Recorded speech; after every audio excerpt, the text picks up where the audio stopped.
Hey everyone, Emily here with This Yogi Dances. It's been a hot minute since I've made a video for you. Hi, hello. I've been off living life and diving into my practice, starting a massage training intensive and living life, doing the dancing. So here I am. I am also back teaching at the amazing First Ascent Uptown. I love this studio for this giant picture window that looks at a couple awesome trees. So if you're in the Uptown neighborhood of Chicago and you want to come through to First Ascent Climbing Gym, let's do some climbing and let's do some yoga. Yeah. So today, Savasana.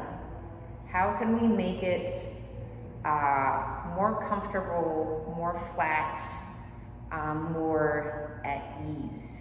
There are like 1,000 different ways. I miss receiving adjustments in this. I miss giving adjustments in this because I know how wonderful it can feel. So continuing on with my theme of adjusting your body without touching your body, here we are today for Savasana, hot tips. So I have 2 blocks.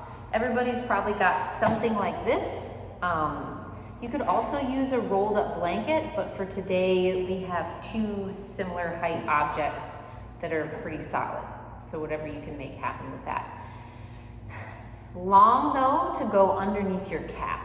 Long though to go underneath your calf. It could be pillows. Like it doesn't have to be this high, but this kind of medium set block height is really nice for the low back. So if you typically have low back issues or your practice that day aggravated, opened up some things in the low back and it just needs a little support to release, this kind of height underneath the calf can be really helpful. You can also do it under the thigh, but blocks under the thigh aren't great, especially if it's a hard cork block like this. It can cut into the hamstring and actually make Savasana, any kind of relaxing position, feel uncomfortable. So that's why a blanket under the thigh is usually more suggestive. As high as you can get it up underneath the thigh, kind of top of hamstring, not quite the butt, where the thigh meets the butt, top of hamstring. Blanket situation as you lay back. Before we adjust the bottom half of the body, we should probably address top half of the body. It's hard to know what your body looks like in Shavasana, but oftentimes, especially if the shoulders are tight, we've been doing a lot of typasana like at the computer, right? Textasana, texting. I have a game I've been playing on my phone, which I don't usually do, but it's been a nice stress reliever, so that's that. Shoulders up, back, and down. Shoulder blades down the back. So our goal, as we self-adjust here, is for the shoulder blades to go together and down the back. And then we set the chest back down. So to let you see what's happening in my spine before I lay back and do the actual move, my head presses into the floor, my elbows press into the floor, my chest will puff up. I'll take my shoulder blades really deliberately together and down the back, and then set the chest back down to the floor. So what that looks like in the laid back position. Palms up, feet wide. I press my head into the floor, my elbows into the floor. I puff up the chest. I'm going to kind of exaggerate here. It doesn't have to be this tall. But shoulder blades together, down the back, and then put the chest back down and just feel what you feel. You should feel more wide at the front of the chest and the back of the chest. Shoulders away from the face. I can do that self-adjustment as many times as I need to. This one tends to make my low back feel a little bit compressed. Sending the tension down the body. So feet to the floor, similar idea. Lift the pelvis, tuck the tailbone, put it back down.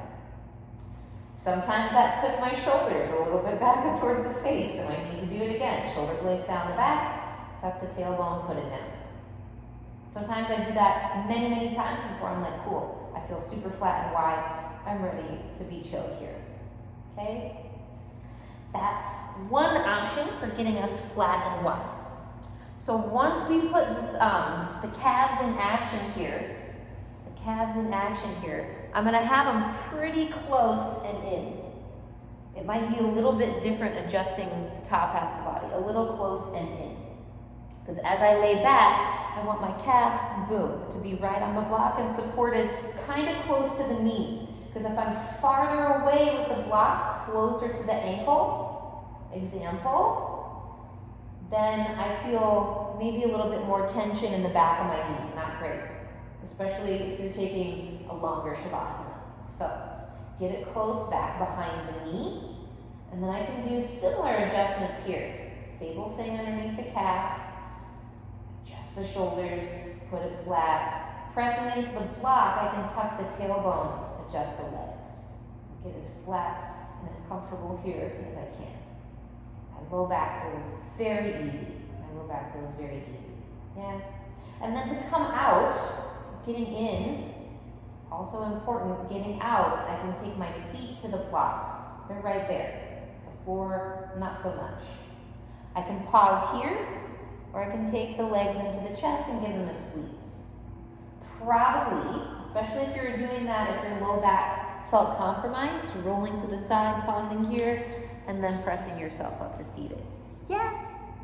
So short little video about Savasana and making it the most comfortable, you know, because who knows when we'll be able to at least feel comfortable and safe about adjusting people in class. So let's adjust our own bodies.